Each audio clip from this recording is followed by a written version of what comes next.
Hello guys, আসসালামু আলাইকুম। Welcome to my channel দিন রাত্রি ব্লগে আপনাদেরকে স্বাগতম। কেমন আছেন সবাই? নিশ্চয়ই ভালো আছেন। আমিও কিন্তু আপনাদের দোয়ায় আল্লাহর রহমতে ভালো আছি। সবাই যখন এখন ঘর ঝাড়ার মৌসুমে পালন করছেন, তা আমিও আর বসে থেকে নেই। অন্যের কাজ দেখলে নিজেরও আগ্রহ লাগে।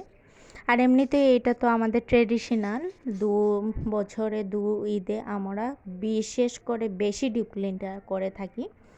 তো আজ আমি আমার শাশুড়ি মার রুম থেকে ডিপ ক্লিন করা শুরু করে দিলাম। আর এই দিকটাতে জানালা মুছতে মুছতে দেখলাম আমার চাচা শ্বশুর ফ্লোরটাতে অনেক বেশি মাঠে পানি জমে গিয়েছে। কোন দিন আবার পানিও ঢুকে যাবে বা উঠানে চলে আসবে, সেই ভয়ে সেই আতঙ্কে থাকি। সবাই বৃষ্টি উপভোগ করলেও আমাদের কিন্তু টেনশন হয়, যেহেতু আমাদের বাসাটা নিচু টাইপের বাসা, যেমন নিচতলা বাসা, সেই জন্য একটু দুশ্চিন্তায় ভুগতে হয়। তো যাই হোক, সব মিলে আলহামদুলিল্লাহ আমাদের ভালোই দিন কাল কাটছে। যেহেতু কোরবানি চলে এসেছে, অনেক ব্যস্ততার মধ্যে দিয়ে দিনকাল যাচ্ছে। তো জানালাগুলো একটু পরিষ্কার করে নিয়েছিলাম, তারপর ঘরটাকে ঝাড়ু দিয়ে এতগুলো ময়লা বের করেছি চিপা চাপা থেকে। তা আসলে সব কিছু দেখানো সম্ভব না, কারণ হলো সব কিছু তো আর অন করে রাখতে পারি না।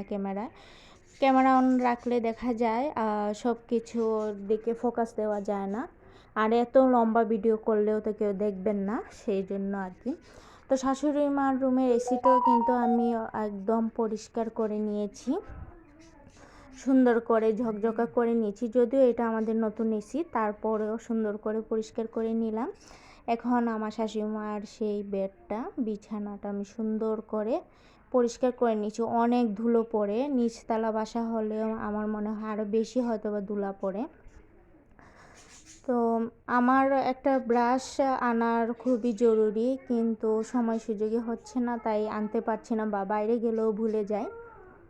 তো এখন এই নেকড়েটা দিয়ে একটু হুইল পাউডার পানিতে ভিজিয়ে তারপর ভালো করে নিংড়ে এখন সুন্দর করে ময়লাগুলো পরিষ্কার করে নিয়েছি। আর তার সাথে এই বিছানা চাদরটা সুন্দর করে গুছিয়ে নিচ্ছি, ঝেড়ে ঝুড়ে পরিষ্কার করে শাশুড়ি মার রুমটা একদম ক্লিন করে দিচ্ছি। তো আসলে অনেক আপুরাই দেখছি অনেক সুন্দর সুন্দর কাজ করে, একদম সংসারের কাজগুলো গুছিয়ে নিচ্ছেন, ঈদের খুব প্রস্তুতি নিয়ে নিচ্ছেন, কেউ আবার অনেকে বাড়িতেও চলে গিয়েছেন।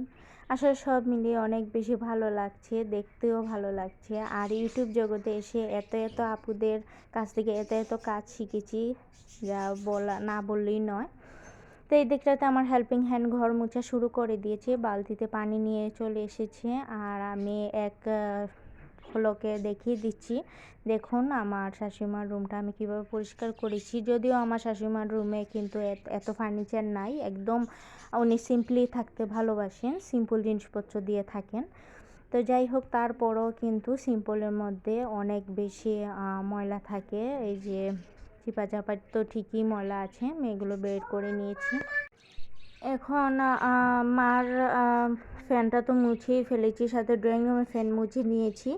আর এখন আমার রুমের ফ্যানটা মুছছি। দেখুন কত উপরে আমি উঠে গিয়েছি, বড় একটা টুল দিয়ে উপরে উঠলাম।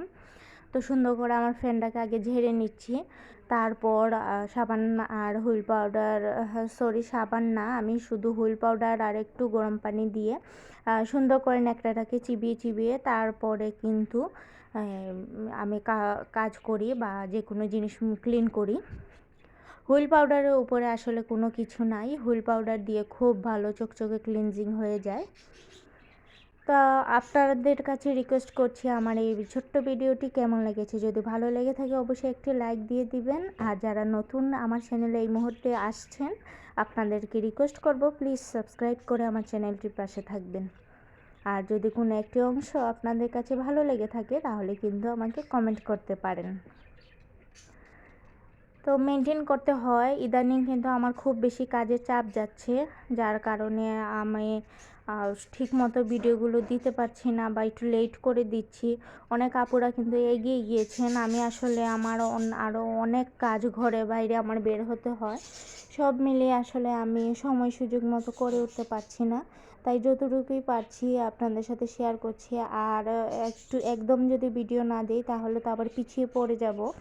এমনিতেই ভিউজ আসে না, তবে আলহামদুলিল্লাহ এখন একটু একটু করে ভিউজ বাড়ছে। তো সেই মুহূর্তে এসে যদি ভিডিও দেই না তাহলে তো আরও বেশি দুর্ভোগে পড়তে হবে। তো যাই হোক, এই যে সুন্দর করে চকচকে করে আমার এসি আর ফ্যানটা ক্লিন করে নিয়েছি। তো আপনাদের মাঝে আজ এই পর্যন্তই। ভালো থাকবেন সবাই, আল্লাহ হাফিজ।